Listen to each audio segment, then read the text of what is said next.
Hi, I'm Major Yip, Chuang-Sin, callsign Smash. Hi, I'm Captain Wang Zhenguo, callsign Mindfreak. Hi, I'm Captain Yeo Zheming, callsign Hero, and we're here to break down some of the maneuvers we'll be performing at Singapore Airshow 2020.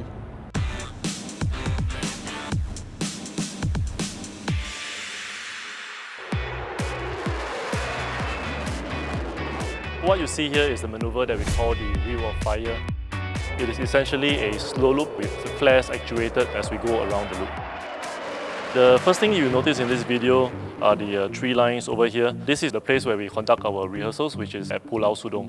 This is where the F15 is. We will have come in from the east. We will ensure that we are coming in at the correct altitude, which will be at 500 feet AGL. As we approach the show center, we continue to just make sure that we track parallel to the show center and we are looking for the point at which we'll initiate the slow loop.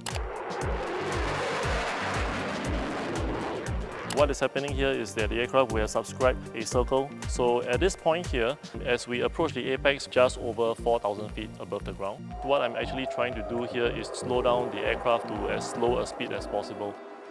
In the actual air show, the flares coming out of the F15 to make the slow loop a wheel of fire. This is where I'll start the flares here, which will actuate 2 flares every 1.8 seconds. As Smash is going through the loop, there will be flares lining up and joining out the wheel of fire. As the weapons system officer, I need to make sure that Smash actuates at the correct point so that Smash will be able to apex right at the show center so that the loop will look symmetrical to the audiences. In addition, I need to make sure that Smash hit 4,000 feet at the top of the loop so that we have sufficient altitude to complete the loop. Let's take a look at one of the Apache maneuver that we will be performing in Singapore Airshow 2020. In this maneuver, we will have 2 Apaches doing a simulated attack onto a target area. So for the lead, he will be pitching up onto a 60 degrees nose-up attitude for the climb.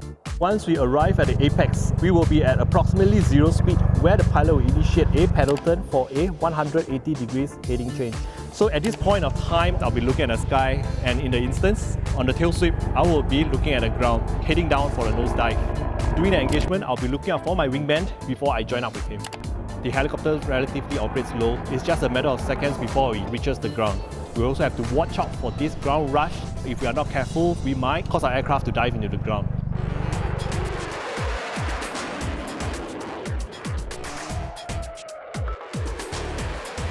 This maneuver is the Apache hovercross integrated with the F15 high G maneuver. What you see here is the 2 Apaches coming to a stationary hover. On the execution of the high G turn, the 2 Apaches will be Converging into the show center. What we are looking out for is for the 3 aircraft to line up at show center at the same time. As we start to converge towards the show center, I will start to lose sight of both the F15 and also my wingman. At this point of time, all I can do is finger cross, hopefully we cross show center at the right time. To overcome this, we trust the call from Hero, who will make the 14-second call halfway through his turn. Where the F15 reaches about the 11 o'clock position from the show center, this is where I'll give the command cross, cross, go.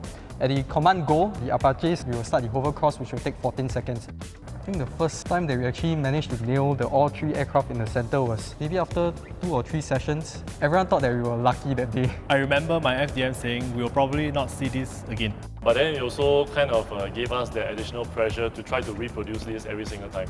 If we do not achieve that alignment between the 3 aircraft, we'll have a quick debrief and to see what went wrong there. Did we start the maneuver with a higher than planned airspeed, or did we pull more Gs, or did we just did an overall tighter turn as compared to what we are supposed to do, and we just try to improve on that for the next profile. But this is the first time that we are seeing 2 AHs and an F15. And I think the challenge here is to try to bring 2 very different platforms together and try to put together an integrated performance and put up a good show for everybody. Do check out our other episode, how we put together Singapore Airshow 2020.